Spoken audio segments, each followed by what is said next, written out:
आज के स्टोरी बहुत ही खास होने वाले हैं, तो इस स्टोरी को ध्यानपूर्वक जरूर सुने। तो चलो स्टार्ट करते हैं। हर दिन एक भिखारी दरवाजे के पास आकर भीख मांगता था और घर का मालिक हमेशा घर के बाहर आते ही उसे देखकर फिर जाया करता। कई बार उसके लिए गालियां भी बकता।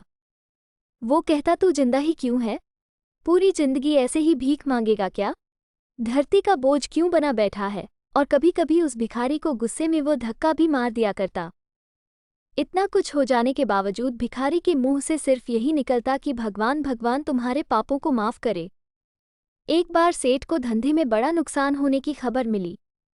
सेठ बहुत परेशान था कि तभी उसके दरवाजे पर वही भिखारी आया।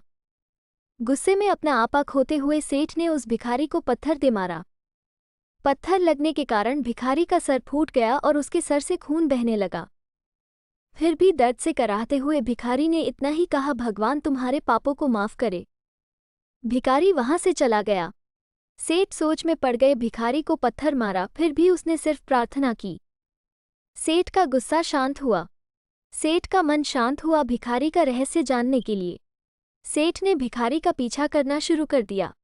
भिखारी जहां जहां जाता सेठ उसके पीछे जाता। सेठ ने देखा कि कोई उसको खाना देता, कोई उसको मारता, कोई अपमानित करता तो कोई गाली देता।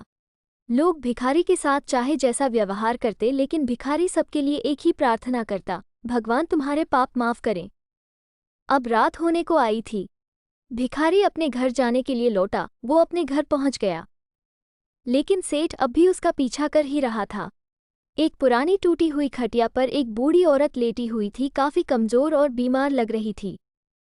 वो भिखारी की पत्नी थी। अपने पति को वापस आता देख वो खाट से उठ खड़ी हुई। पत्नी ने अपने पति के भीख वाले कटोरे में देखा, उसमें सिर्फ आधी बासी रोटी थी। उसे देखकर वो बोली, आज बस इतना ही मिला, और हाँ, आपके सिर से खून निकल रहा है, ये चोट कैसे लगी? बूढ़ा भिखारी बोला, आज बस इतना ही मिला, किसी ने कुछ दिया ही नहीं।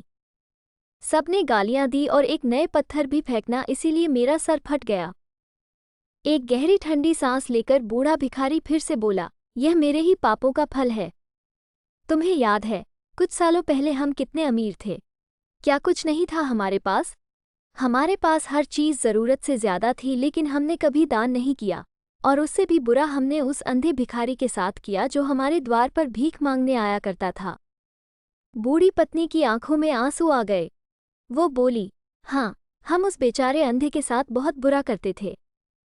उसका अपमान करते थे, उसे खाने के लिए रोटी की जगह कागज दिया करते, उसका मजाक उड़ाया करते और कभी कभी मारा भी करते।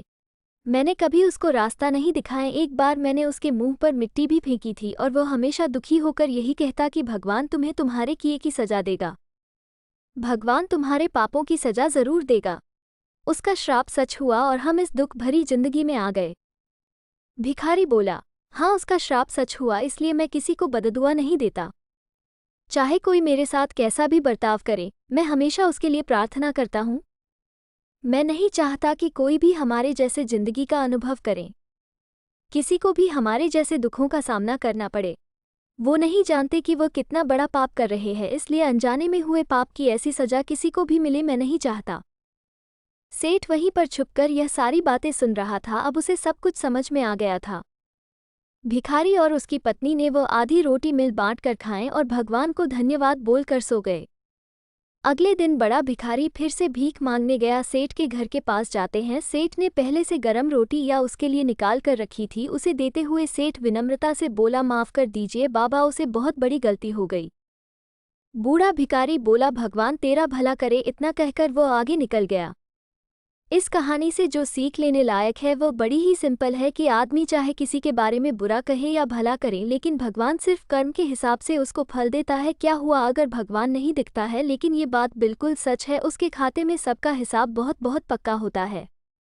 इसलिए जब किसी के लिए कुछ भी करो तो अच्छा ही करो। ये स्टोरी आपको कैसा लगा कमेंट में ज़रूर बताना। अगर आपको अच्छा लगा तो मेरे चैनल को लाइक शेयर सब्सक्राइब ज़रूर करें। मिलते हैं नेक्स्ट वीडियो में, तब तक के लिए बाय।